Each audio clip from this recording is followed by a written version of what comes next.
matrimonio en el reino de Dios también vamos ya avanzando cada vez más, teniendo más elementos importantes hasta que lleguemos a nuestra meta. Bueno, vamos a la página 18 de su manual, por favor. Y recientemente habíamos hablado que dentro de los pactos que el Señor hizo para restaurar no solamente al hombre individualmente, que dijimos que eso es parte del plan de la redención, también tenían que redimirse todas las instituciones o los ámbitos que el Señor le dio al hombre para que se desenvolviera.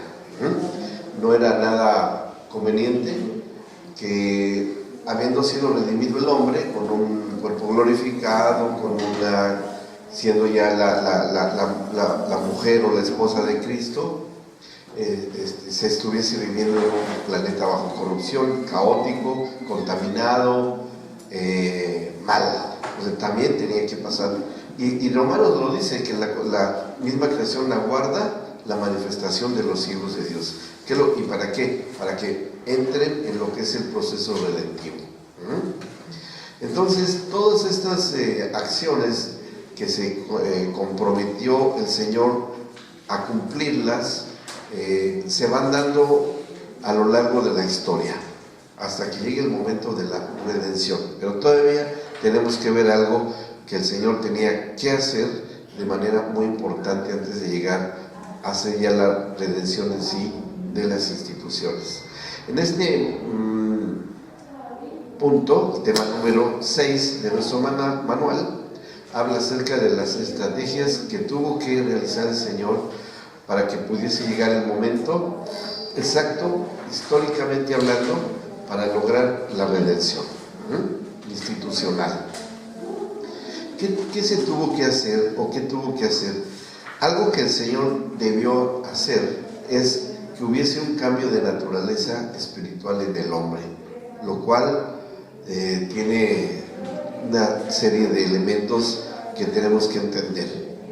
En una de las primeras clases, y no sé si se dieron cuenta de ese punto que toqué, ¿cómo era la relación entre Dios y el hombre, el Padre Celestial, en el huerto del Edén? ¿Cómo era la relación que tenían? Cara a cara.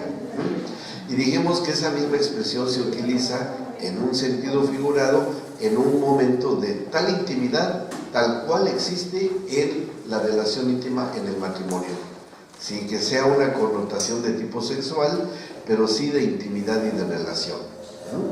Así como el Espíritu Santo fue creando todas las cosas sobre los líquidos vitales en la creación, y por ahí sí, y el Espíritu Santo se movía sobre la faz de las aguas, ahí también habla acerca de esa intimidad.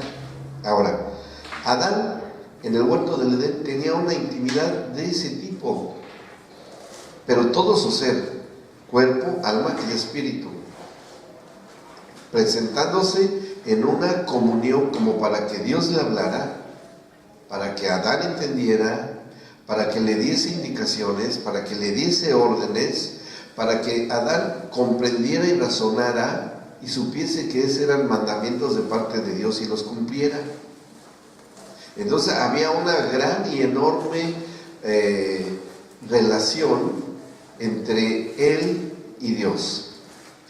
Algunas cosas no tenían por qué existir en el caso de Adán. No tenían objeto, como que el Espíritu Santo estuviese en el interior de Adán. ¿Por qué? Porque tenía una parte del Espíritu de Dios, que finalmente eso es el Espíritu del hombre, una parte del Espíritu de Dios, que Él imparte cuando viene la concepción humana. O sea, en el momento en que hay una fecundación de óvulo por espermatozoide, en ese momento todo el ADN de Dios es impartido en ese nuevo ser que nace. Inclusive les comenté, me parece, que se acaba de grabar en video que en el momento en que entra un espermatozoide al óvulo hay un destello de luz. Y lo grabaron. Entonces, y decían los científicos, ¿por qué pasa eso, no? Lo que ocurre es porque es un intercambio de iones de magnesio y el líquido que tiene el interior del óvulo, que es muy acuoso, parte, y hay un efecto químico que ocurre ese destello. ¡Pum! Interesante, ¿no? Cómo se han ido descubriendo cosas. Y precisamente cuando ingresa este espermatozoide ya lleva todo lo necesario para que el hombre sea un ser espiritual. No tenía por qué necesitar más nada, con eso bastaba. Por eso que cuando está en el huerto del Edén y llegaba el Señor, como podía parecer un hombre creado santo, porque pues ellos fueron creados en santidad, un Dios santo podía aparecer delante de él cara a cara, y el hombre, es más, ni la muerte existía, o sea que no iba a morir Adán, aunque se apareciera Dios ahí. ¿Cómo se aparecería el Señor? Como Él quisiera. Como vemos varias manifestaciones a lo largo de la Biblia que se manifestaba, como se le haya aparecido a Abraham, por ejemplo, ¿no?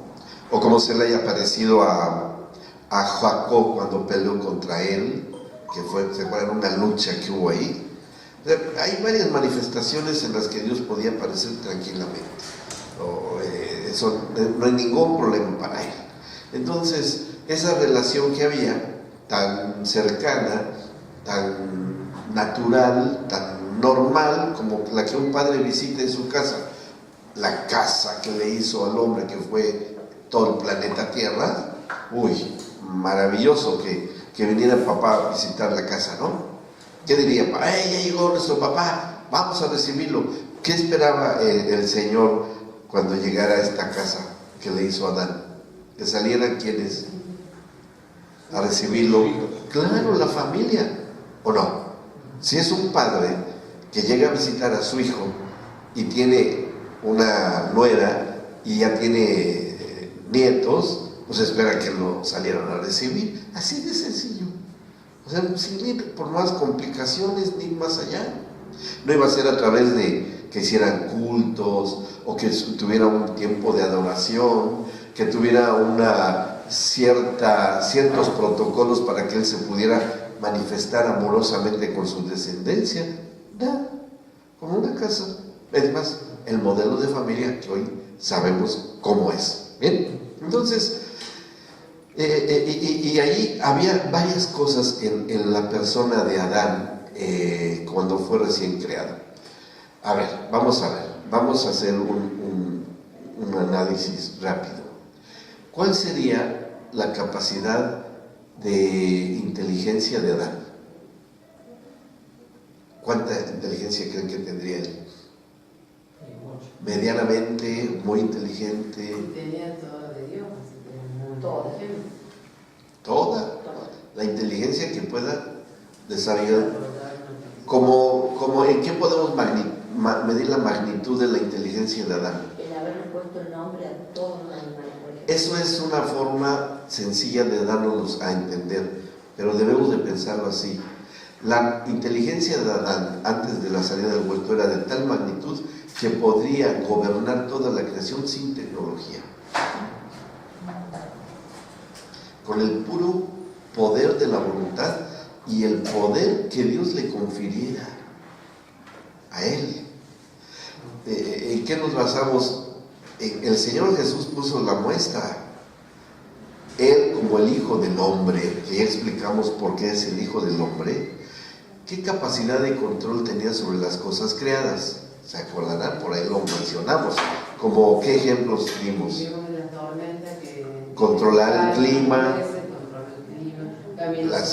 caminar violando todas las leyes físicas, bueno, según nuestra limitada mentalidad, ¿no? Pero un objeto tan pesado como un cuerpo caminando sobre las aguas, nuestra mente racional, ¿qué piensa? Eso le pasó a Pedro, pero él no. Ahí vemos el control del Hijo del Hombre, de lo creado. ¿Qué más? Dijimos, no solamente que tenía control absoluto sobre las leyes físicas, también qué otras cosas de control sobre la creación de evidencias. Multiplicación de panes y peces, ¿verdad? ¿Cómo los multiplicó? De miles a miles, de unos cuantos a miles. Pero hay otra creación sobre la cual Adán tenía autoridad.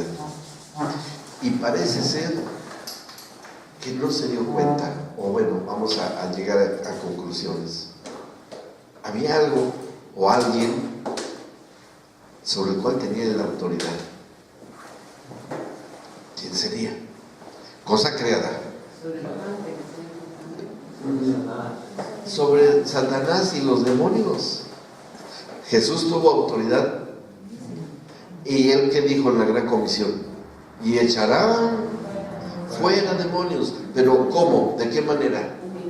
En el nombre de él, que viene de un hijo o una hija de Dios, auténticamente hijos de Dios. ¿Por qué? Porque Satanás es una criatura, y eso lo leímos en Ezequiel 28, ¿sí? Porque olvidas tú que eres una creación, o una criatura, o un hombre, que finalmente significa varón. Y se acuerdan que les di una definición de esposo. La definición que les di de esposo era varón con cara humana. Es una definición de esposo, ¿sí? Entonces, Satanás es un usurpador, porque, y eso lo vamos a entender bien en el módulo siguiente, ese varón con cara humana. Por eso Pablo dice que se disfraza de ángel de luz, para que también ese ángel caído con cara humana tenga una relación íntima con los hijos de Dios a través del pecado sexual, ¿sí? Pero es lo mismo, el mismo mecanismo. Pero bueno, ya entraremos en ese tema cuando veamos ese módulo.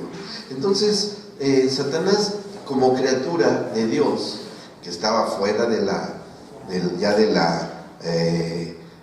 autoridad, no fuera de la autoridad de Dios, sino en una actitud de rebeldía total.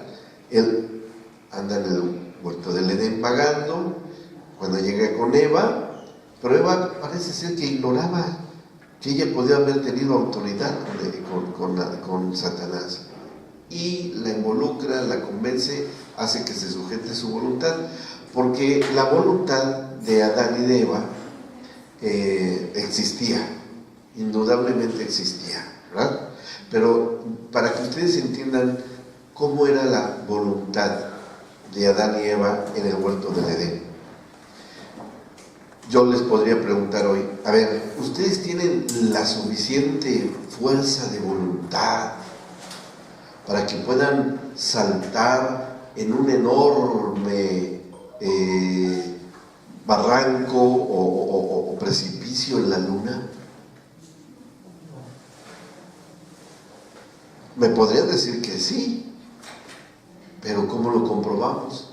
Y también me pueden decir que no. ¿Y cómo lo comprobamos? ¿Hasta cuándo?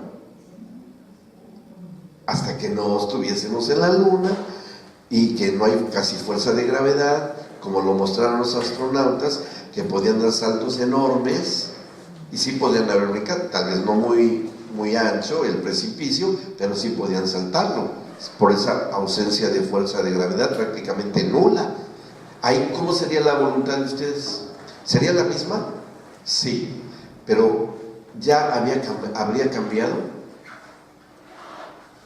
Claro, si supongamos que sí dieron un salto y cruzaron un barranco en la luna, estoy hablando de un ejemplo muy así, muy astronáutico, pero bueno, pero la voluntad de ustedes ya cambiaría, porque dirían, sí puedo. ¿Por qué? Porque tienen la experiencia. ¿Se dan cuenta? O sea que la voluntad se sujeta mucho a la experiencia que se tenga. ¿Y qué es lo que no tenían Adán y Eva?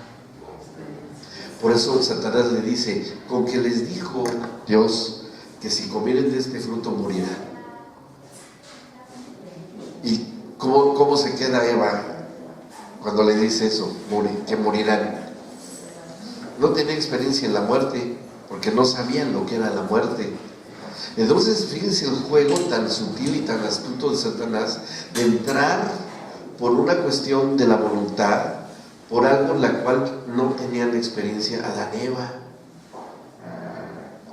Y así sigue entrando, ¿eh? No crean que ha cambiado su configuración, no se actualiza, sigue teniendo los mismos trucos que siempre, ¿no?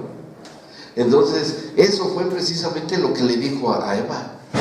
Y cuando ella ya se sujeta a Satanás, ya su voluntad y queda sujeta también, porque como la experiencia está muy relacionada con la capacidad intelectual, ahora va a quedar también sujeta a la capacidad intelectual, a la voluntad. ¿Por qué? Porque por medio del conocimiento vamos adquiriendo experiencia, ¿o no? Al aprender algo, ¿va ligada el aprendizaje con la experiencia? Totalmente. Entonces la inteligencia va a quedar ahora sujeta a la fuerza de voluntad, y la fuerza de la voluntad ahora está sujeta, o al menos en ese momento, cuando Eva cede a la seducción de Satanás, queda sujeta a una criatura muy inferior. ¿En qué rango podríamos clasificar nosotros a Satanás en cuanto a como creación de Dios? Entre Dios, el hombre y Satanás, ¿dónde lo clasificaríamos a él? ¿En qué posición? Debajo del hombre. Hay un salmo que habla sobre El Salmo 8, ¿verdad? Cuando nosotros leemos este salmo, que habla precisamente de eso, dice, versículo 4, dice así: digo, ¿qué es el hombre para que tengas de él memoria? Y el hijo del hombre para que lo visites, como lo hacía con Adán, porque es lo que hacía el Señor con Adán. Parece que nos está describiendo esa visita, ¿sí? Dice, el hijo del hombre para que lo visites, dice, le has hecho poco menor que los ángeles y lo coronaste de gloria y honra. Pero aquí hay una cosa, está mal traducido, ¿sí? ¿Por qué? Porque los traductores de la Biblia al latín, que fueron Cipriano y Casiodoro de Reina y Cipriano de Valera, se les hizo muy presuntuoso poner que el hombre era superior a los ángeles, pero en el original no dice así como está aquí. En el original dice, le has hecho un poco mayor que los ángeles, por error de traducción, o porque para que, si ya los andaban siguiendo a ellos dos, se atrevieron a traducir la Biblia del latín y del griego, ¿cómo se iban a atrever a poner algo que podían haberlo considerado como una herejía? Por eso es que quedó mal traducido. Pero dice, lo has hecho poco mayor que los ángeles y lo coronaste de gloria y de honra. Le hiciste señorear sobre las obras de tus manos, todo lo pusiste debajo de sus pies. Ahí nos damos cuenta que no está correcta la traducción. Porque entonces, ¿dónde quedarían los ángeles si el hombre lo corona de gloria y de honra y le hace señorear sobre las obras de tus manos y que todo lo puso debajo de sus pies? Y luego habla de los animales, ovejas y bueyes, todo ello, y asimismo las bestias del campo. ¿Y cómo fue considerado Satanás por parte del Señor ahí cuando los tiene a los tres enfrente? Como un animal, porque le dice, como la serpiente sobre tu pecho te arrastrarás y polvo comerás, ¿se acuerdan? Entonces está dentro de una criatura con alma. Entonces no puede ser que sea el hombre. Por eso es que es un error terrible el que está aquí. Pero bueno, así quedó y así lo hemos considerado. Pero en el reino de Dios está Dios, el hombre hecho a su imagen y semejanza, y abajo quedan todos los espíritus ministradores, que son los ángeles que obedecen a Dios y los desobedientes. No hay de otro, no hay intermedios, no existen los fantasmas, así es que ni se les ocurra venir aquí disfrazados del Halloween, ni nada de eso, ¿sí? ¿Por qué? Porque eso es pura fantasía de marketing que el hombre ha inventado y supersticiones, ¿sí? Nada más hay 3 tipos de espíritus: el Espíritu Santo de Dios, Dios mismo, el espíritu del hombre y los espíritus ministradores o rebeldes, que son dentro de lo mismo, pero como Miguel, Gabriel, que están dentro de los que obedecen, y como Satanás y todos los demás que desobedecen.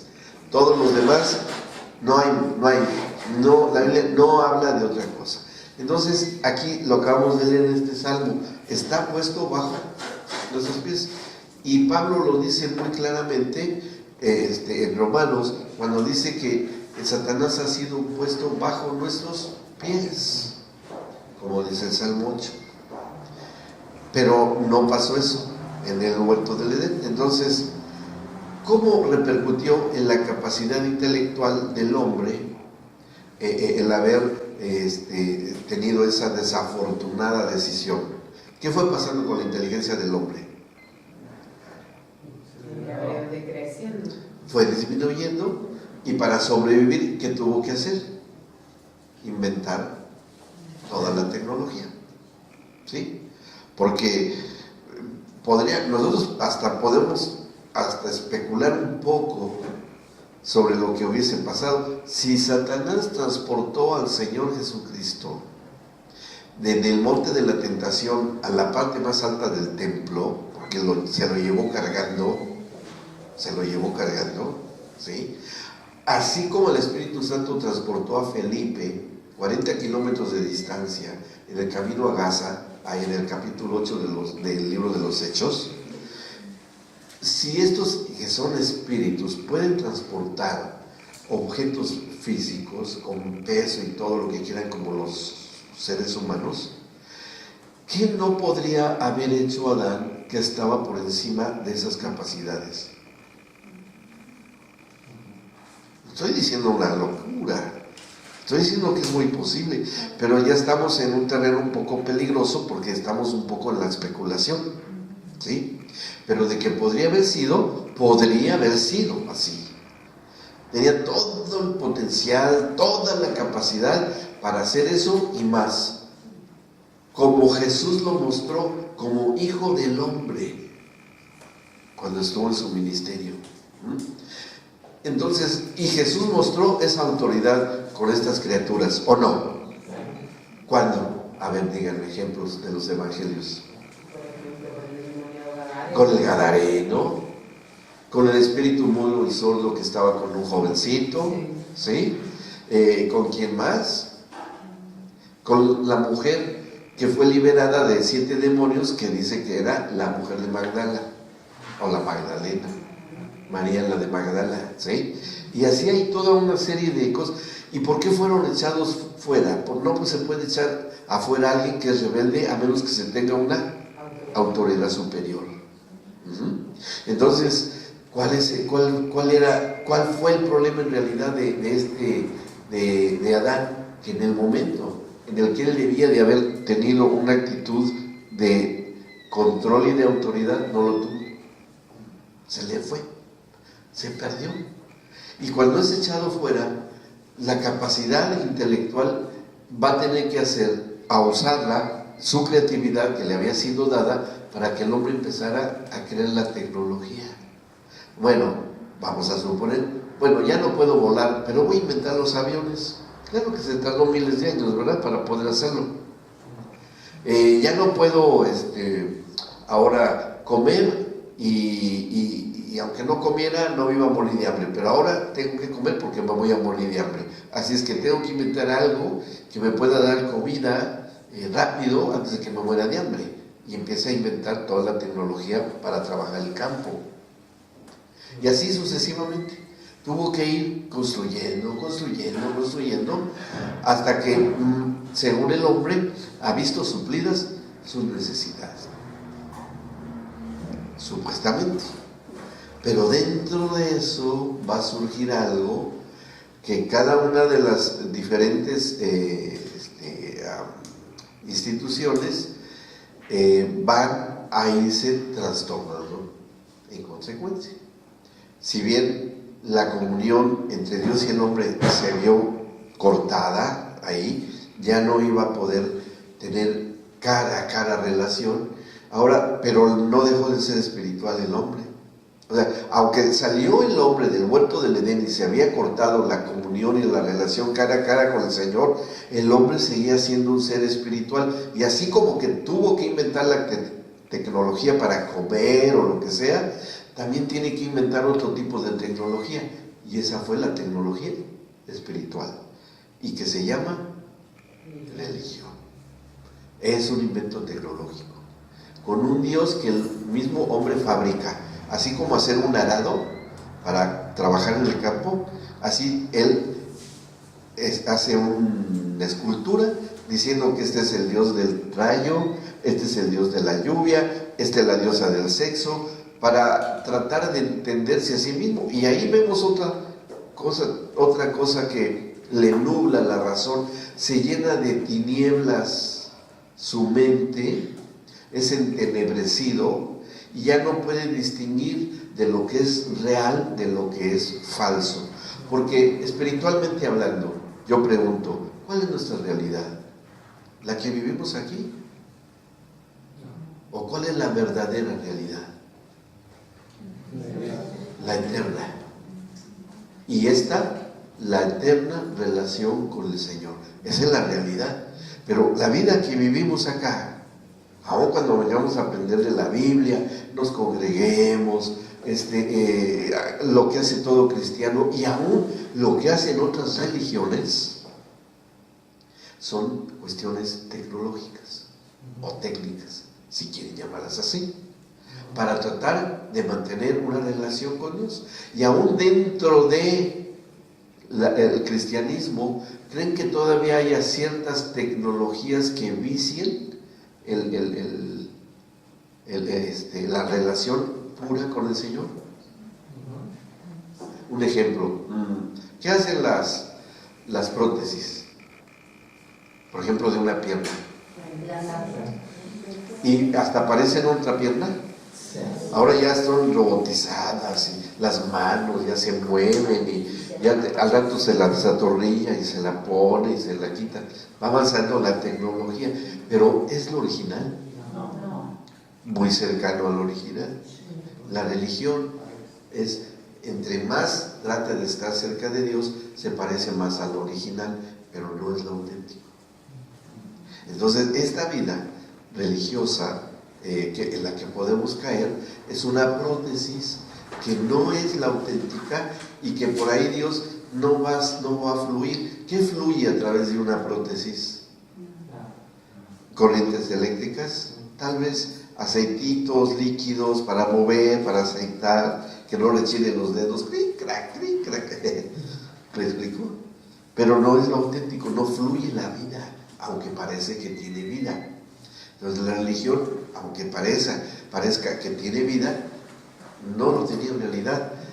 Por eso entendemos que en la manifestación del Señor, con el pueblo que eligió, con el pueblo de Israel, realmente eso era lo auténtico. La relación que tuvo con el pueblo de Israel. Fue como también revelándole para llegar a lo auténtico, porque tenía que volver a traer al pueblo a eso, porque también, o sea, el entendimiento de ellos, para estar entendido y no comprender de todo, como que nuevamente ir mostrándose hasta llegar a la revelación plena de Jesucristo. Sería como una especie de prótesis muy cercana a lo real. Sí, sí, claro, tipo y sombra, exactamente, porque era lo más cercano y Dios, por eso es que no podían aparecer cara a cara. Y lo dijo el Señor cuando se lo dijo Moisés. Moisés era el único que podía entrar al tabernáculo y cuando salía se tenía que poner un velo porque brillaba tanto su cara que no resistían verlo. Fue el único, pero de ahí fuera nadie podía ver a Dios, porque se había perdido esa faz a faz, se había perdido esa intimidad.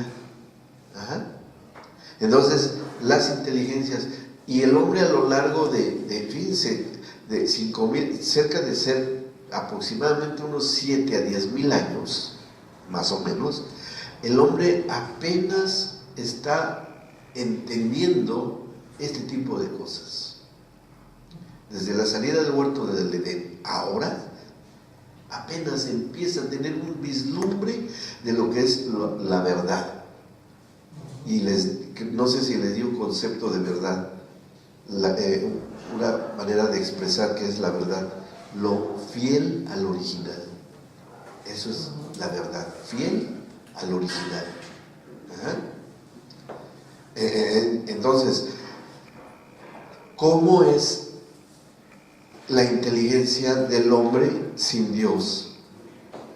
Solamente la podemos clasificar en dos categorías: o son ciencias del bien o son ciencias del mal, pero ninguna es ciencia de lo alto, sabiduría de lo alto. La sabiduría de lo alto sí es la auténtica sabiduría de Dios, pero la sabiduría del mundo es ser expertos en manejar las ciencias del bien y las ciencias del mal.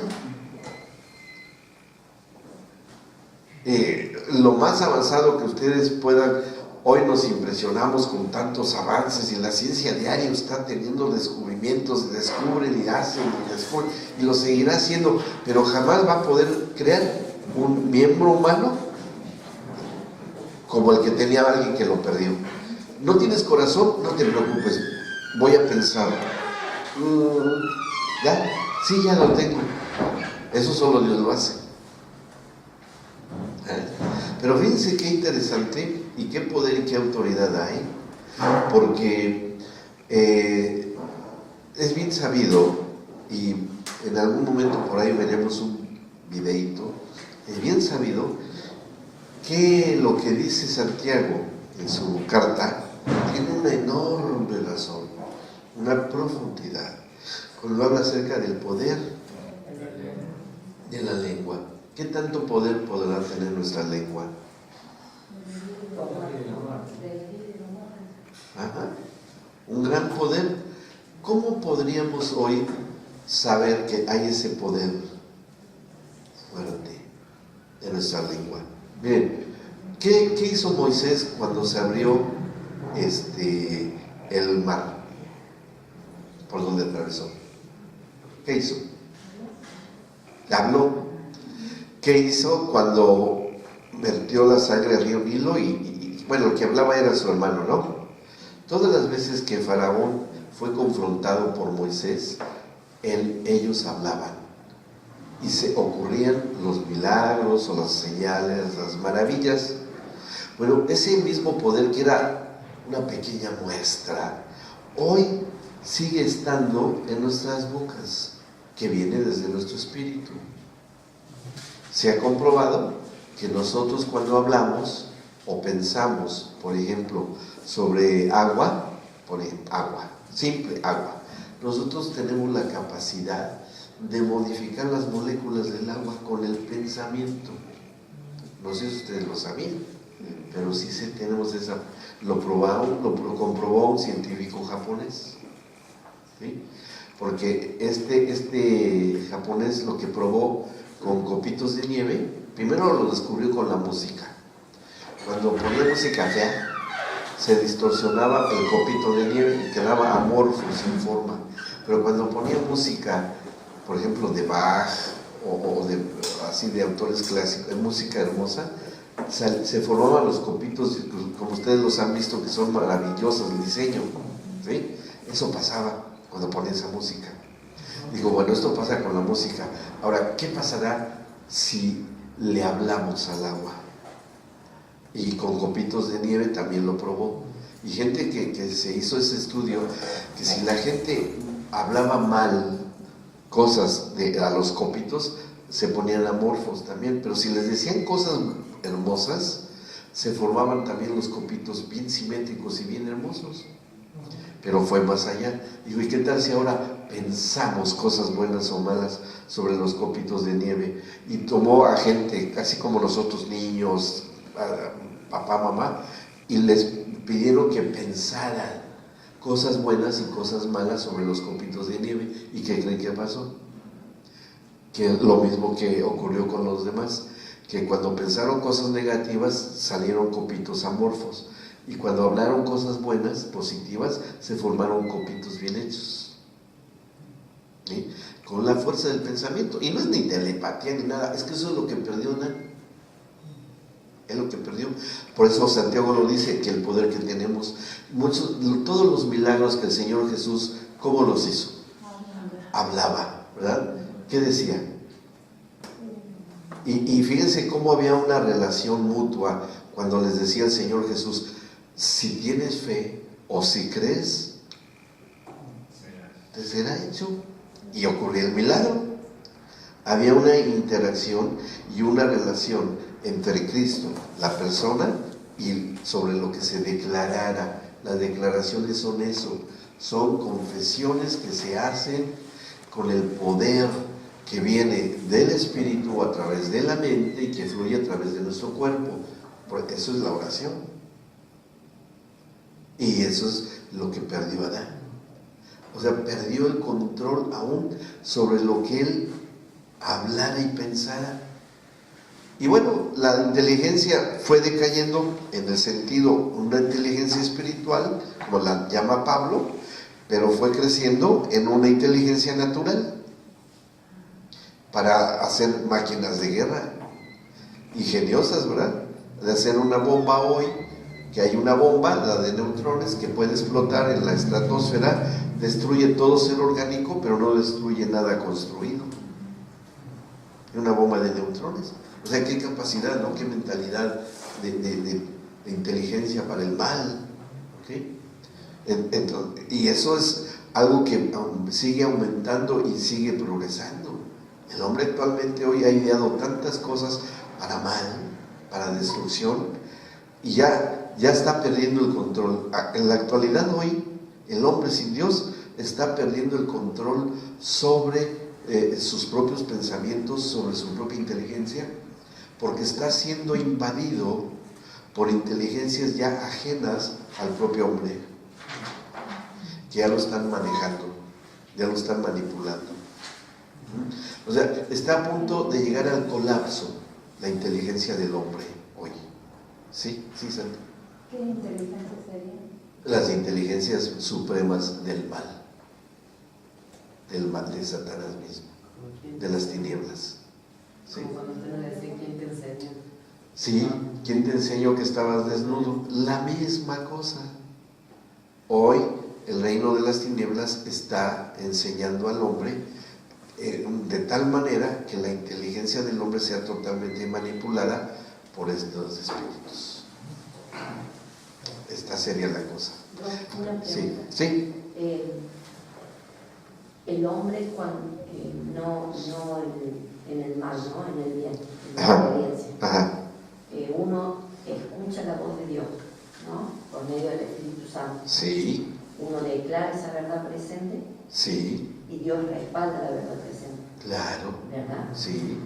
Pero si el hombre habla lo que Dios no habló, Ajá. Dios no respalda. No, ni lo oye.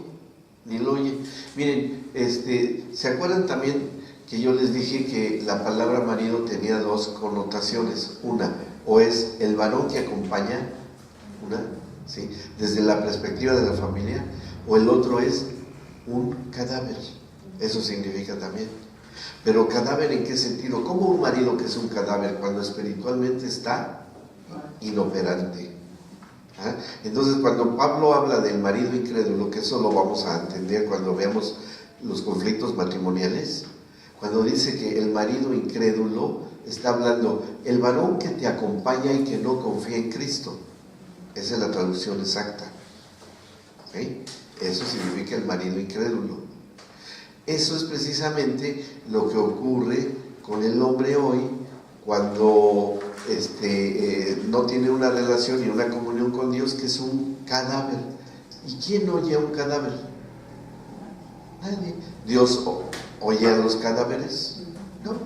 Entonces, aunque un hombre declare y hable cosas, si no tiene una comunión, una relación y una interacción con a través del nuevo nacimiento, hable lo que hable, diga lo que diga, el Señor no lo escucha, ni tan siquiera lo ve. Por eso cuando Jesús confrontó a los fariseos, ¿qué fue que les dijo? Sepulcros blanqueados que por fuera están bien bonitos, pero por dentro están llenos de huesos de muertos. ¿Por qué tenía que hacer ese ejemplo, Jesús? Porque estaba diciendo en amplias palabras: ustedes no son marido del Padre, ni de la iglesia, o sea, del novio que iba a ser en lo futuro de Cristo. Eso estaba dando a entender en ese sentido, ¿sí? Entonces, ¿qué fue lo que pasó? Que toda la inteligencia del hombre, toda su voluntad y las emociones, no se diga, también fueron arrastradas, y el cuerpo entró también en una fase de deterioro. Entonces había que remediar eso, y la única manera como se iba a revertir todo ese proceso iba a ser por medio de la redención, ¿sí? Y bueno, se fueron dando algunas muestras, y aquí en su manual, que cuando estamos en el subtema 6.1, el cambio de naturaleza espiritual del creyente, que todo Juan 17 habla de ese cambio de naturaleza.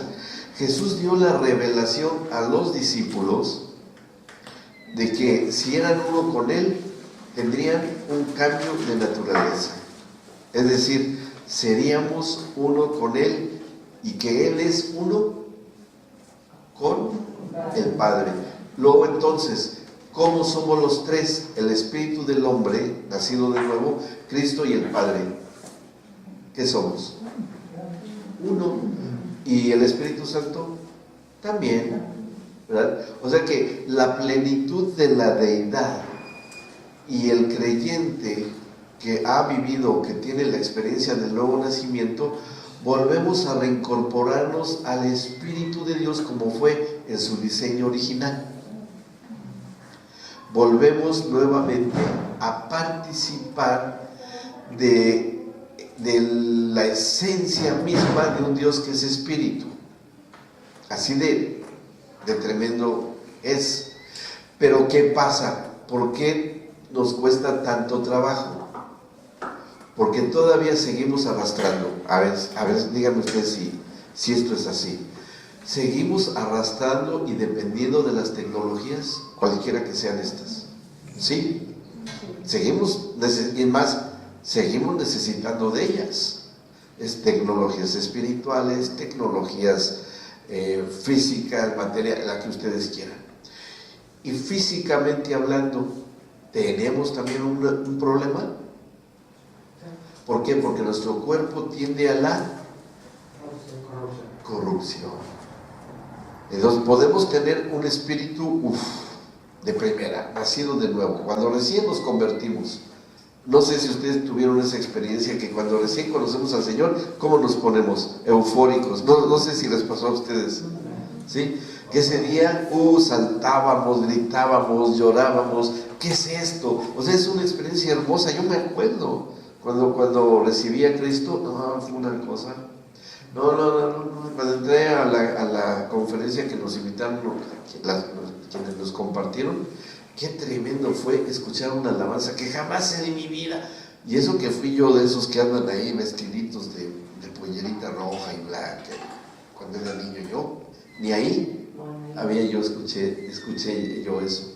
¿Cómo me impactó esa alabanza? Y todavía me acuerdo, ¿sí? El 3 de mayo, me acuerdo del día, de la hora, del lugar, de las caras. Fue inolvidable para mí, impresionante cómo cambió. Y claro, esa vez que nos compartieron a mi esposa y a mí, que fue en otra provincia lejos del Distrito Federal, que era donde vivíamos, que eran 5 horas de manejo. Las 5 horas nos venimos oyendo. En ese tiempo estaban los cassettes. No, ustedes jóvenes no los conocieron, ¿sí? ¿Todavía les tocó? Sí. Bueno, miren, oyendo cassette tras cassette tras cassette tras cassette. Una y otra y otra y otra. No fue descubrir la vida. Hermoso, hermoso.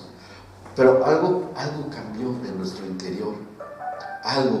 Empezamos a tener otro sentido de la existencia totalmente, que seguramente ustedes también han experimentado.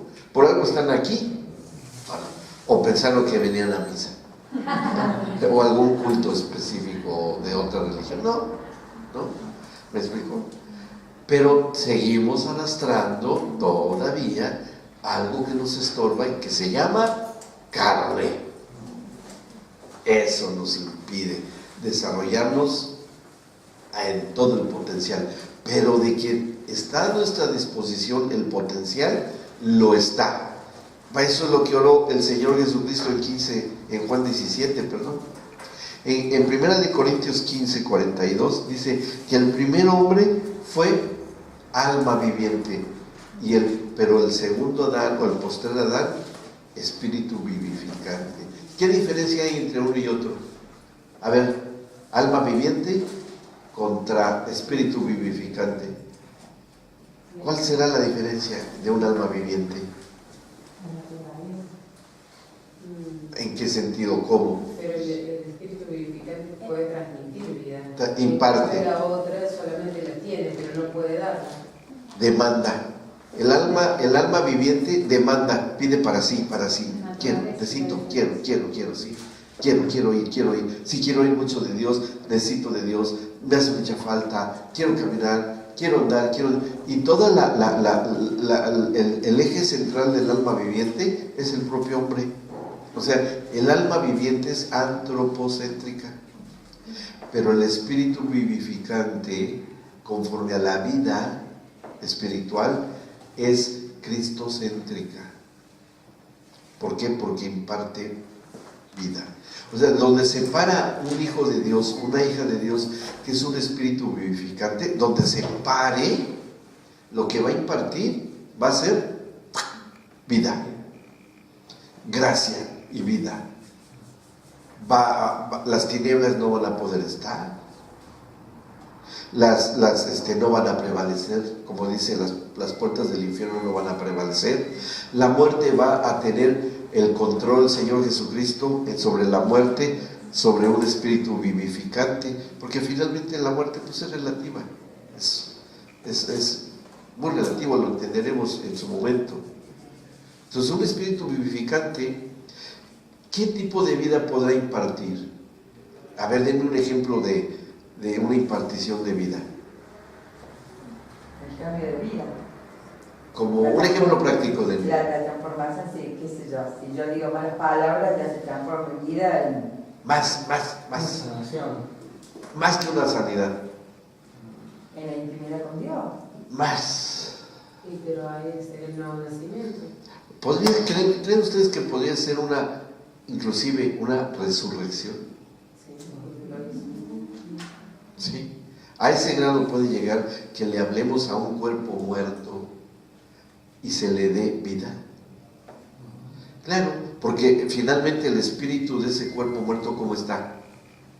Está en otro lado, pero está. ¿Sí? Y no está en relación con el Señor, si no era creyente. A ver, ¿qué le pasó a Eutico? Eutico, el jovencito que estaba oyendo a Pablo, que estaba predique Pablo, y estaba sentado en una ventana y se fue de cabeza y ¡paz! ¿Y qué le pasó? Se mató. ¿Y qué hizo Pablo? ¿Resucitó? Ah, pero es que Pablo era Pablo. Pablo era Pablo. Sí, fue, le dio vida y siguió como si nada. Dice, ¿qué le pasó? Y murió. Ah, pero ya levántate, ya te duermas, te vuelves a caer, siéntate acá. Y el Eutico ahí, no sé si cómo le quedó la cabeza, si le quedó chata, le quedó la nariz aplastada, quién sabe qué, pero bueno, volvió a la vida. Eso es lo que nos pasa a nosotros cuando recibimos a Cristo. Ajá. Es una resurrección. Claro, es una resurrección, exactamente. Es también la parte del bautismo. Ajá. Cuando uno se bautiza, que dice que... También, sí, todo lo que sea impartición de vida. Fíjense, este mismo japonés, y una nieta mía me dijo, porque yo le conté eso a mi nieta, me decía, ¿no? Mi nietita, abuelito, ¿a poco de veras? Sí, de veras, es cierto lo que te estoy contando. Dice, bueno, lo voy a hacer. ¿Y qué hizo? Puso una rosa fresca, recién cortada, en un vaso con agua. Y diario le decía a la rosa, eres hermosa, como una rosa, rosa hermosa, rosa, rosa. Y bueno, diario le decía cosas buenas. ¿Sabe cuánto duró la rosa? Así fresca. Hasta que se aburrió ella, Dijo, ya la voy a quitar ya. Un mes. Un mes duró como recién cortada la rosa. ¿Cómo puede ser eso? Pues por el poder de la declaración. Pero es lo que le digo, Adán perdió muchísimo, mucho. Ahora, fíjense qué importante, porque esto va a ser, vamos a entender cómo es que nosotros ministramos a los bebés con la palabra. El cuerpo de los bebés, 90% de ellos son agua. Si tenemos poder y autoridad sobre las moléculas del agua, ¿qué pasará si declaramos vida a un bebé? Lo que sea bueno que tenga que pasar, va a pasar. ¿Sí? Pero estamos tan lentos, tan adormecidos, que no nos damos cuenta de lo que el hombre perdió. Pero esto es así. Ahora, sí. ¿Se acuerdan que les dije que íbamos a tener la disciplina de generar aquí, tener una mentalidad de pacto y de posicionarnos en lo eterno? ¿Sí? Y no estamos enajenándonos ni teniendo una... No, estamos en esa frecuencia de ir, que nuestro entendimiento se vaya abriendo cada vez más a lo espiritual. Porque yo no estoy diciendo fantasías, y cuando ustedes crean que yo estoy diciendo una fantasía o una especulación, les pido de favor que avienten una piedra. No tanto así, no, que levanten la mano y que le digan, no, miren, como los de Berea. No lo crea. Hasta que no lo lea, no lo crea. ¿Sí? Porque los de Berea le decían a Pablo, a ver, ¿y dónde dice? Y Pablo ahí revisando todo el Antiguo Testamento, y acá. Y otra vez, se pasó 3 años explicándoles a los de Berea, hasta que creyeron. Y se volvieron unos expertos en el Nuevo Testamento, pero viendo que el tipo y sombra era el Antiguo, y el cumplimiento de Cristo era la verdad. Maravilloso, ¿no? Entonces cuando ven que hay algo así, ¿y dónde dice? Para que si hay una duda le hable yo a Pati, mi esposa, y ella les venga a aclarar todo. Bueno, ahora esto es en cuanto a la presencia del Espíritu de Dios en nosotros. ¿Qué pasa cuando la plenitud de la deidad no solamente esté en uno, esté en otro, esté en otro y esté en otro? ¿Cómo será esa reunión? A ver, solamente va a haber, finalmente, aunque haya 10,000 miembros de una congregación reunidos y todos nacidos de nuevo, llenos del Espíritu Santo, con la experiencia del nuevo nacimiento, de todos modos siempre va a seguir habiendo 3 personas. No importa el número de gente que haya, aunque haya 3 personas, un creyente, usted, y la plenitud de la deidad está en usted, ¿cuántas personas hay reunidas? 3.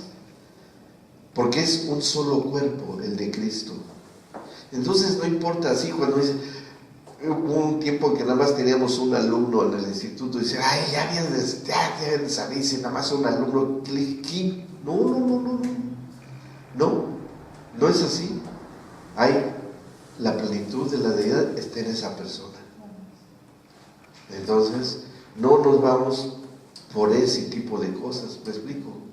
Entonces, si la plenitud de la deidad, ahora, si toda esta la reunión de los creyentes, en donde está el único Dios verdadero viviendo en cada uno, ¿qué tipo de conexión habrá entre todos ellos? Sí, hay una conexión espiritual, pero ¿cómo será? Hay unidad del Espíritu, pero a ver, díganme cómo creen que podría suceder en esa congregación donde hay solo 3 personas, aunque sean 5,000, 3,000, 2,100, 200, no importa cuántas, ¿qué cosas podrán suceder ahí? ¿Tienen un mismo pensamiento? Un solo sentir, unánimes. Por eso dicen Hechos que todos estaban juntos y unánimes, es decir, estaban juntos los cuerpos y en una sola alma, porque eso significa unánimes. ¿Qué podrá ser entonces una congregación que son solo 3 personas. ¿Qué cosas podrán hacer? Hay una parte en la Biblia donde dice que la bendición baja desde Sí. la cabeza y llega Hasta al los segundo, bordes de la lo que le vestidura. pasa a uno, eso baja y le pasa a todo. Sí. Como ocurrió Ese es el poder. el ejemplo, el día del Pentecostés. ¿Qué pasó? ¿Vino un Espíritu Santo particular para cada uno? No. ¿O vino un solo para todos? Y todos en realidad fueron llenos y fueron uno. El principio del uno. ¿Me explico?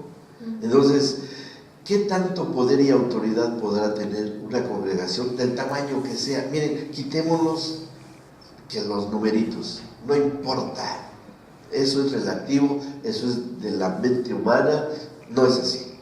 ¿Qué tanto poder y autoridad podrá Y en la tener? manifestación en lo físico, por ejemplo, hablaba cada uno el idioma, digamos, todos los entendían.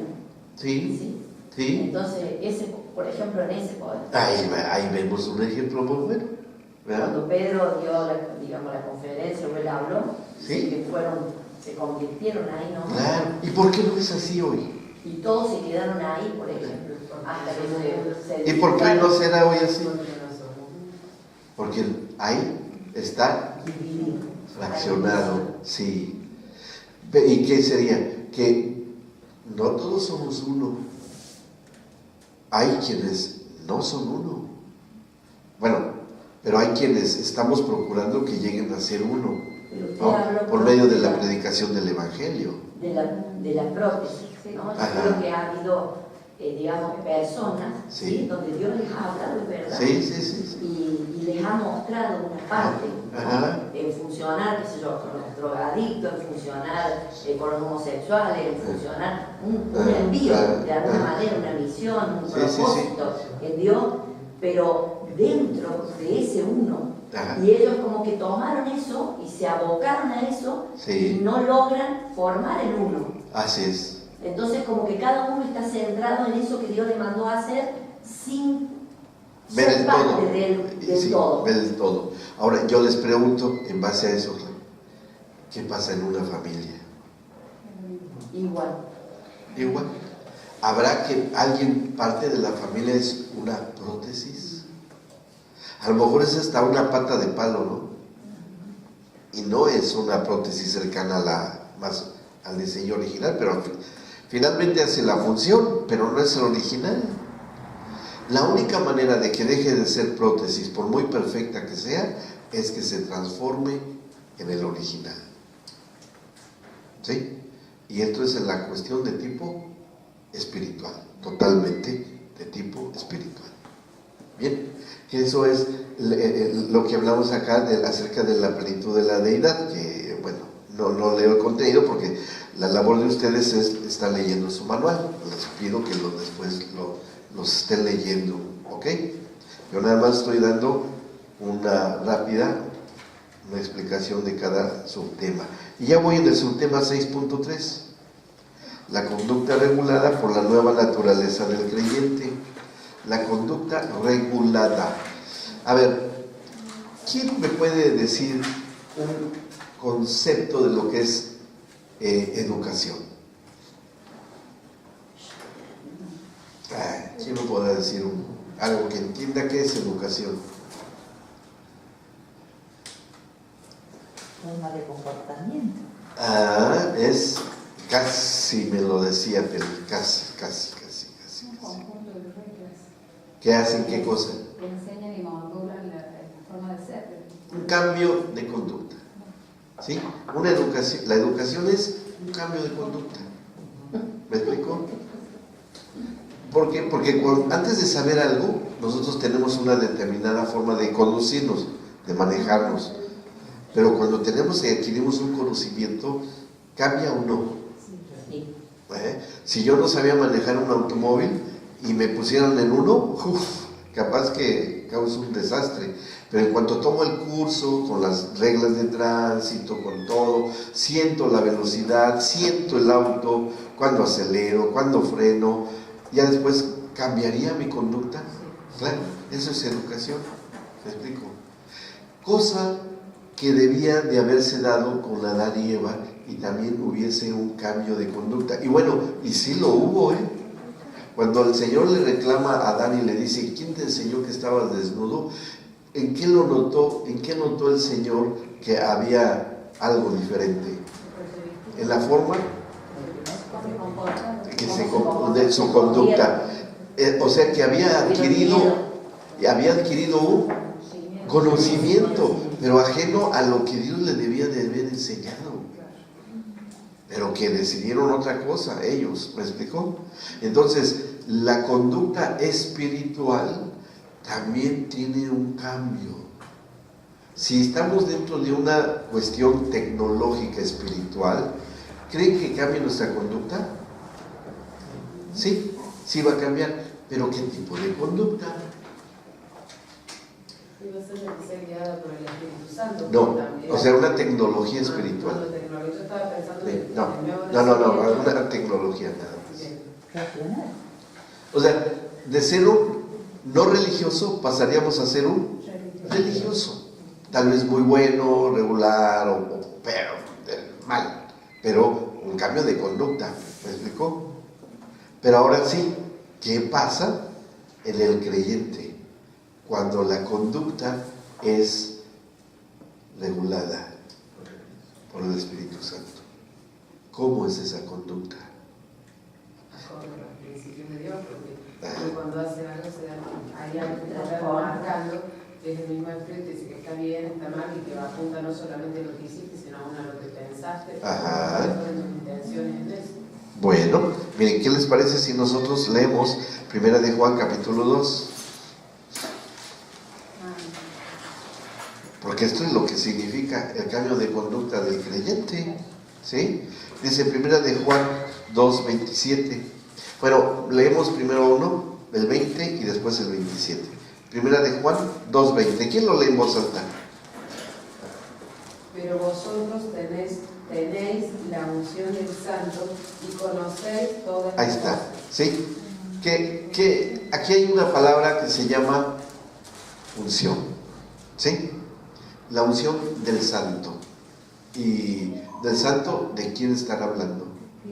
¿De Cristo o del Espíritu Santo? ¿Sí? Pensemos que es de Cristo, porque Él fue ungido también. Y Cristo significa ungido. ¿Eh? Entonces ustedes tienen la unción del ungido o del Santo. Está bien, así lo podemos entender. Y en consecuencia, ¿ahora qué? Ahí dice, al final, el versículo 20. Conocemos. ¿Y el conocimiento qué es? ¿Es educación o no? Por lo tanto, ¿la conducta es modificada o no? Sí. Claro. Entonces, podríamos decirlo de esta manera, pero ustedes tienen la unción, que ahora lo explicamos, de Cristo, y por eso, por ese motivo, ahora su conducta ha sido modificada para todo y para todo. Pero ¿cómo lo notamos? ¿A qué se referirá? Sobre todo esta palabra unción, porque que yo sepa no nos ponen aceite para hacernos inteligentes, no sería eso, ¿verdad?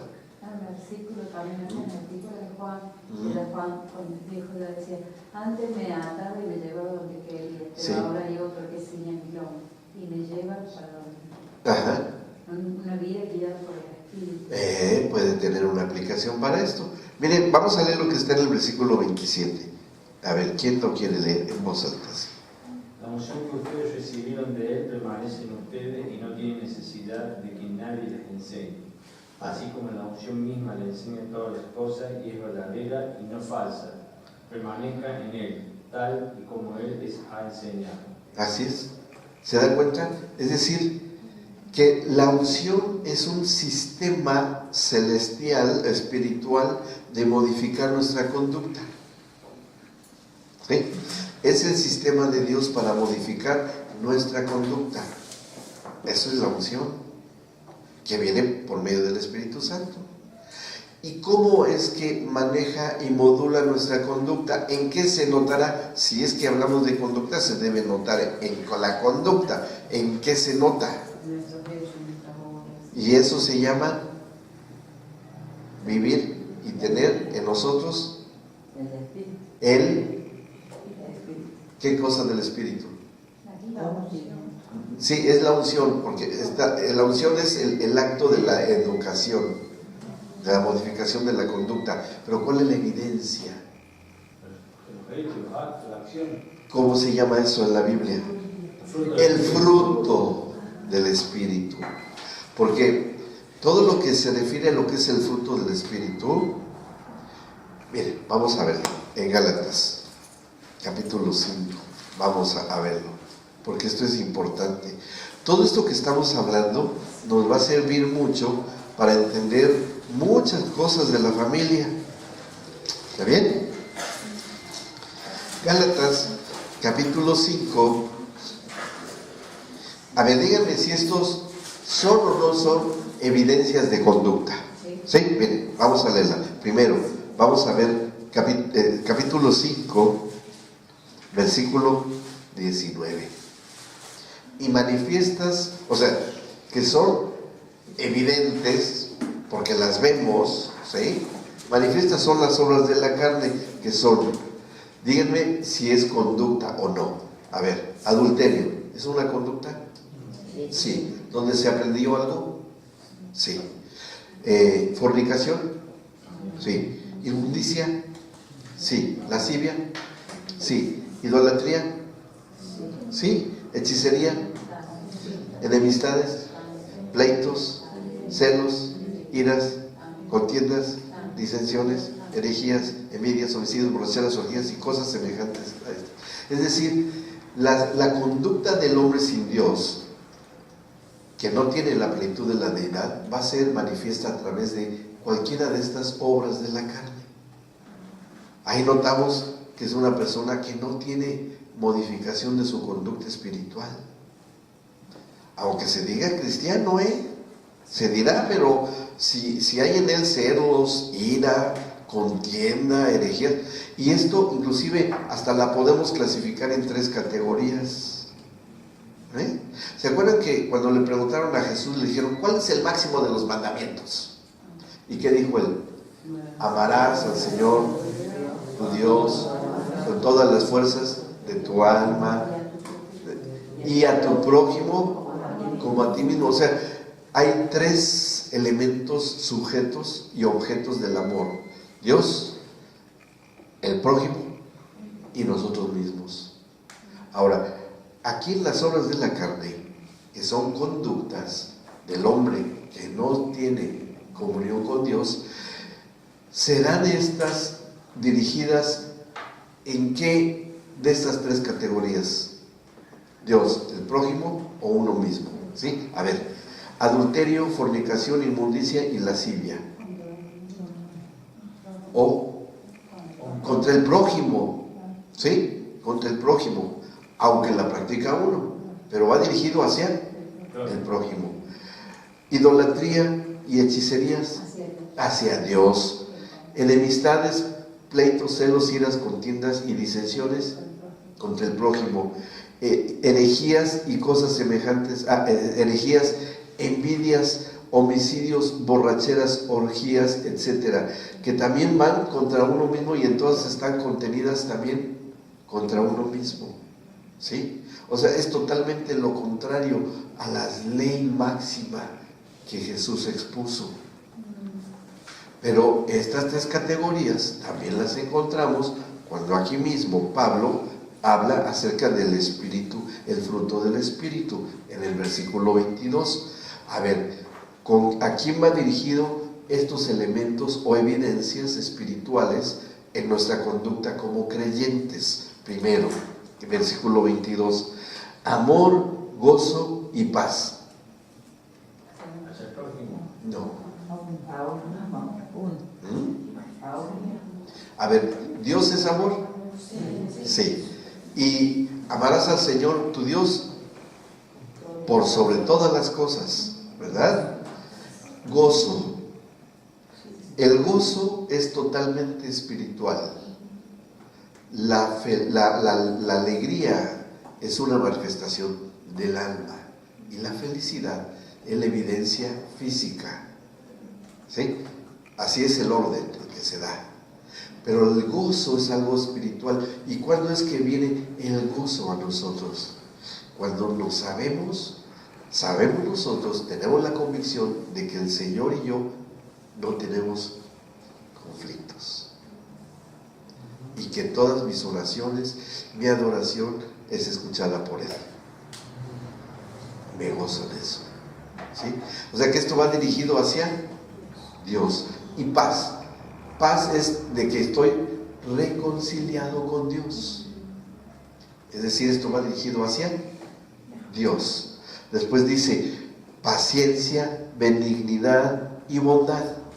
Esas tres cosas, ¿hacia quién van dirigidas? Hacia el prójimo. ¿Sí? Porque ¿qué son cada una de ellas? La benignidad, la paciencia. Forzosamente la paciencia la ejercemos con el prójimo. ¿Me explico? ¿Sí? Sí, con los que están atrás. Sí, con ella. Yo no dije nada, yo no dije nada. Aquí se están pisando callos.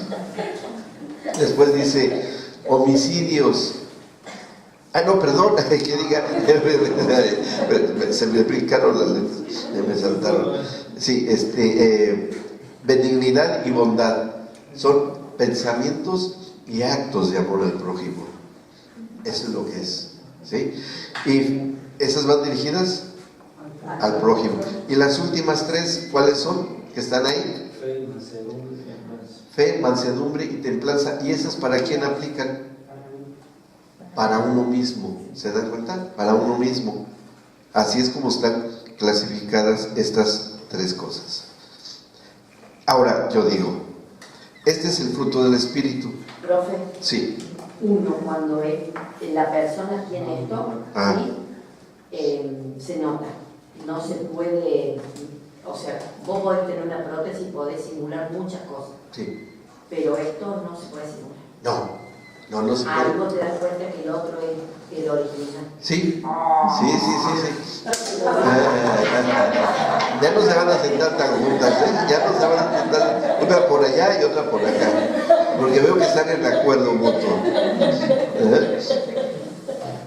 Sí, exactamente. Entonces, esto es el fruto del Espíritu, son conductas. ¿Qué diríamos así? La unción, si lo quieren apuntar, la unción es la conducta regulada por el Espíritu Santo. ¿Sí? La unción es la conducta regulada por el Espíritu Santo.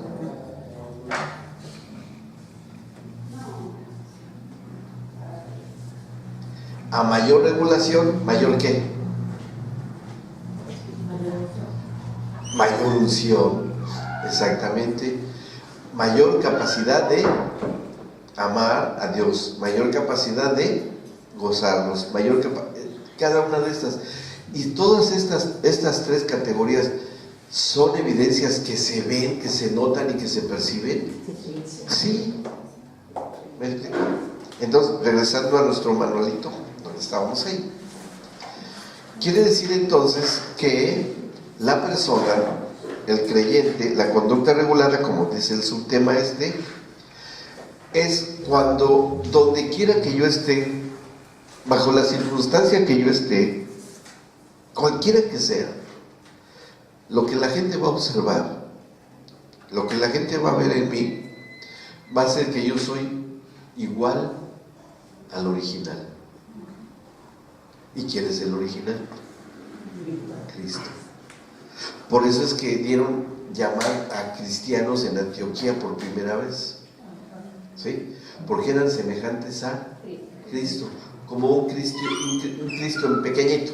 Esa era la manera como lo daban a entender, porque veían que la manera de conducirse, la manera de ser de todos estos era muy diferente. Digo, estos hacen otras cosas, estos se portan de otra forma, estos hacen y dicen y hablan como tu maestro, como su maestro que fue Cristo. ¿Sí? Entonces, ya con esto, y en el último punto, 6.4, y con esto terminamos esta clase, la orientación renovada de los creyentes en la iglesia primitiva. que era, como el original había estado hacía poco con ellos, y el mismo original, que era Cristo, les había predicado, les había bautizado, les había sanado, ¿cómo fue o era la conducta de la iglesia de ese tiempo? Muy cercana al original, ¿se dan cuenta? Pero después de 2000 años, ¿qué fue pasando? Eso es lo que vamos a entender cuando empecemos y entremos en el próximo tema, a la lectura de varios casos, de varios matrimonios, porque le estamos dando el enfoque a la familia, ¿sí? Entonces vamos a ver, con ejemplos que hay de matrimonios en el Antiguo Testamento y en el Nuevo Testamento, analizaremos las conductas de ellos y que ustedes tengan la capacidad de distinguir si eran, qué tipo de conductas, o eran obras de la carne y cuáles eran, o eran obras, fruto del Espíritu y cuál parte del fruto del Espíritu, ¿sí? Esto nos va a ayudar a establecer un patrón o un prototipo de de cómo deba de ser hoy el matrimonio y la familia, que sea lo más cercano al original, a ese matrimonio. ¿Está bien? Bueno, aquí terminamos nuestra clase y vamos a nuestro descanso. Nos vemos la próxima sesión. Que Dios los bendiga.